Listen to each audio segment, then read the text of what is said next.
The three protesters who boarded a Japanese whaling security vessel last week have arrived back on Australian soil today.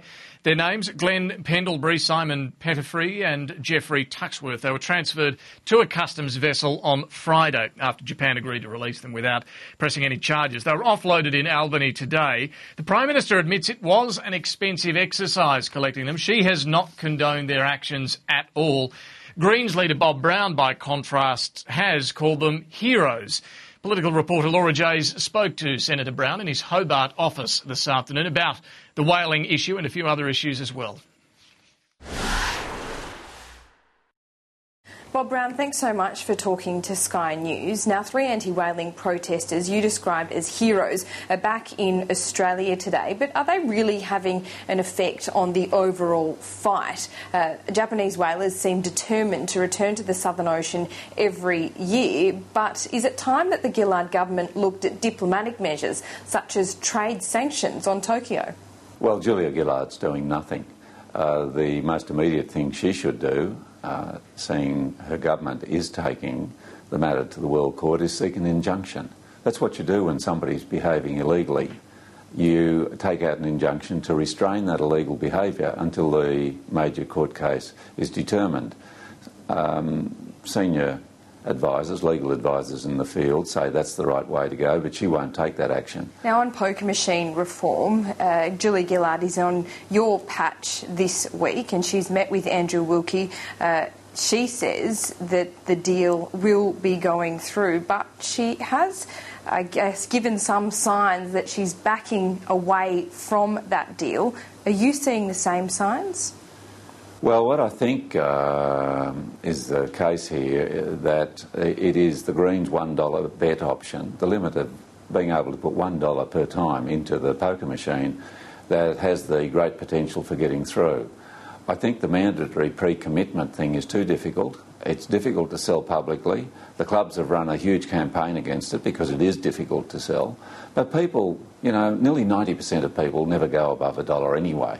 The public does want action on gambling because of the damage it does to people, to their families, to their communities, to small business all over the country. And the $1 bet option's the good one. Nick Xenophon is in favour of that as an option. I think Andrew Wilkie probably is. His policies come from his time as a Greens candidate. And Julia Gillard should adopt it as well. And we should get on with it and get it through the Parliament. We can do that, but we won't if the Prime Minister doesn't take action and take it quite quickly. You say that Julia Gillard has also broken a promise with you. She says she's kept to 99.5% of the forestry deal here in Tasmania. This is just an interim agreement. Why isn't this good enough? Well, I wonder how she'd get on with the bank manager if she said, I've paid 99.5% of the loan back, thank you, that's it, deal sealed. I mean, what a cheat is this Prime Minister when it comes to our forests. There's 1.5 million hectares of forest out there.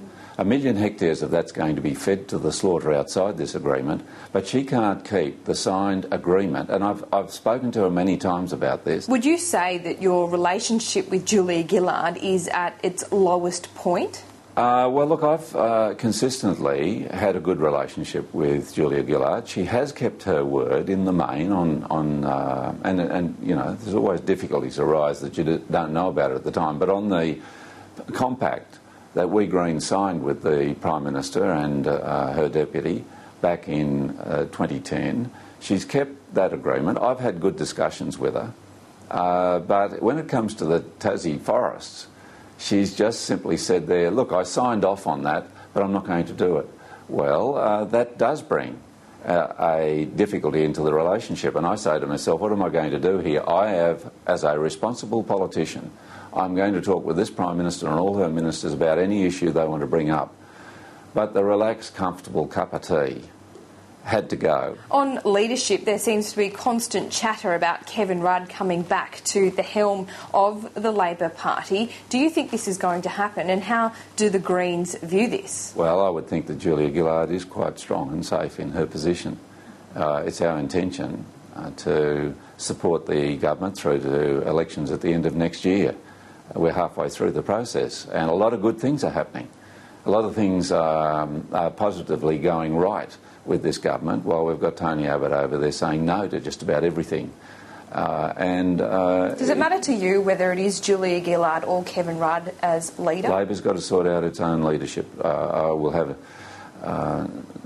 no say in that, and there's some speculation about Tony Abbott, if he doesn't get himself into a stronger position, may not be there in 18 months' time. The Privileges Committee is looking into a record-breaking donation that the Greens received at the last election. This was $1.6 million from Graham Wood. Now, subsequent events means that the Privileges Committee is investigating this. The President of the Senate, John Hogg, says serious questions have been raised. Do you have serious questions to answer? Well, let me say I take this seriously because this is a corruption of the process of the Parliament to proceed with a quarrel by Senator Abetz, the leader of the Liberals.